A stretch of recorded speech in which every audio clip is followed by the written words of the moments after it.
How's it going, everyone? It's Sam. Today we're going to be looking at a video from Whitney, Webb, talking about the elites and how they're trying to create slaves, people that just watch, listen, and do without really thinking for themselves. We'll also be looking at how Bitcoin fits into this whole picture, how it can actually help fix some of these issues.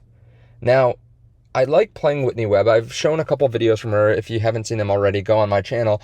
I think some people call her a conspiracy theorist, but as you go along in your crypto journey, especially your Bitcoin journey, you realize how crazy things get, how manipulated financial assets get, how manipulated the elites push people to be. And it gets crazier and crazier as you go further and further down the rabbit hole.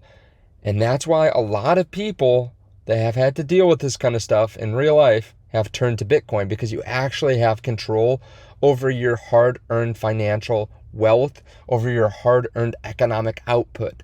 Now, hit subscribe underneath the video. We'll get to the video in just a second, but if you want to trade cryptocurrency, there's a link underneath the video to Margex.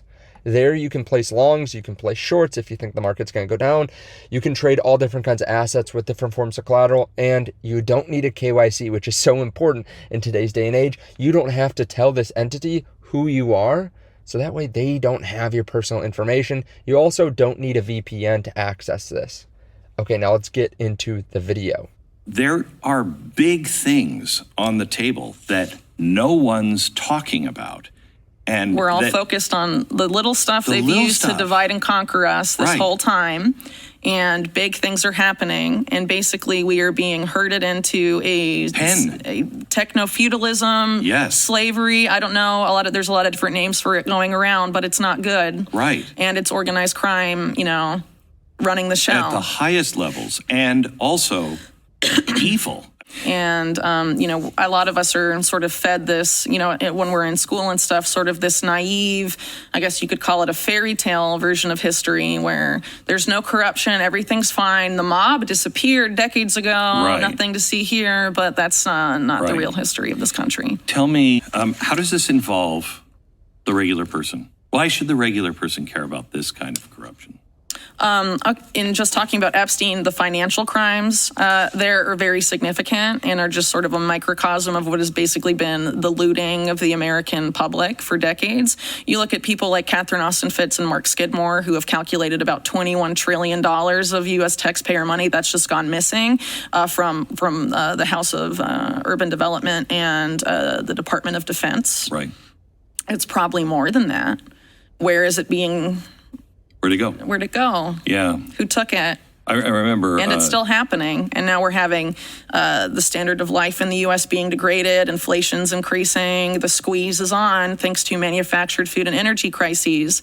And I think a lot of the stuff we're seeing being built for us, people are currently perhaps unwilling to accept. But when they're cold and hungry and desperate, you're exactly right. I think that some people will be more willing. Well, the British Eugenics Society, where a lot of this came from. You look at someone like H.G. Wells, best known as a science fiction writer, but also a avowed eugenicist. He predicted that in 100 to 200 years, there would be two human races.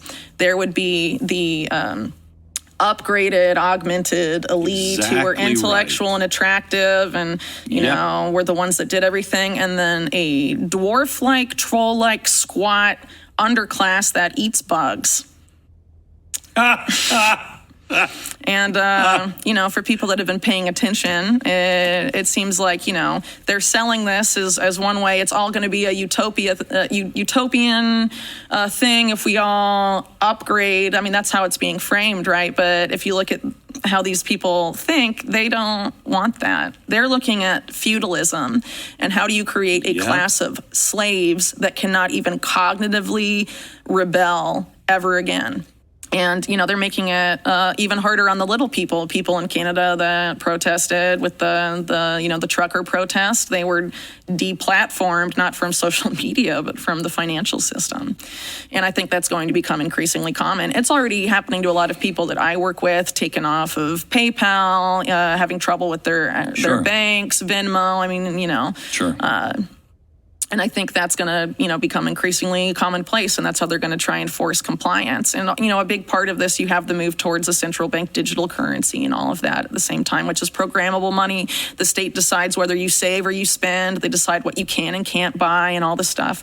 And all the central banks, even on the, in places like Russia, where Vladimir Putin talks a good game about nationalism and protecting our culture, they're going full steam ahead with that too.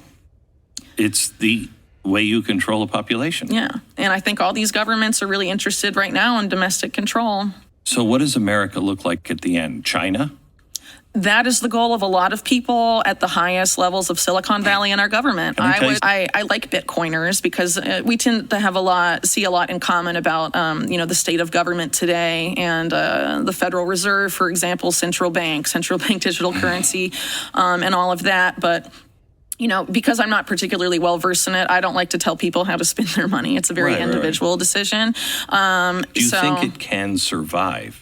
I think the central banks, the bankers, and the government will do everything they can to prevent a currency that threatens their power from actually being able to be used. And I think we're already seeing major efforts to make that the case. They can make it illegal to, turn it into something else, illegal to use as tender. They're looking at a lot of different options. But, some Bitcoiners, despite that, think it's totally possible, but I don't think I'm qualified to talk about that.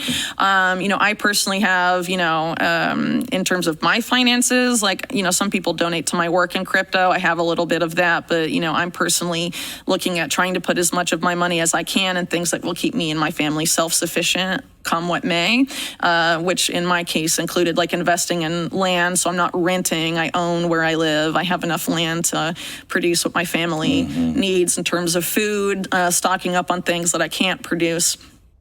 Things like that. That's where my money is personally going, but I am not in the business of telling people, giving financial advice beyond that. Sure. But, if the goal is to develop parallel systems so we're not dependent on the systems of the people trying to enslave us, whatever you think is a good way to get from point A to point B, that's probably where your money should be going. If Bitcoin's a part of that, if you feel that way, good for you. And if not, good for you too. I think ultimately what we need to do is try and create something so that we can be resilient and not have to, because the system is just so unacceptable. Okay, Whitney Webb will not say exactly to go buy Bitcoin, and it makes sense, right? She is a journalist. She's an investigator. She's not a financial advisor, and if you tell 1 million people or 6 million people in this video, right, 6 million views, to go buy Bitcoin, a lot of them are going to be pissed off at you because they buy at the wrong time. They don't understand it. It goes up, it goes down, they sell it, all that kind of stuff.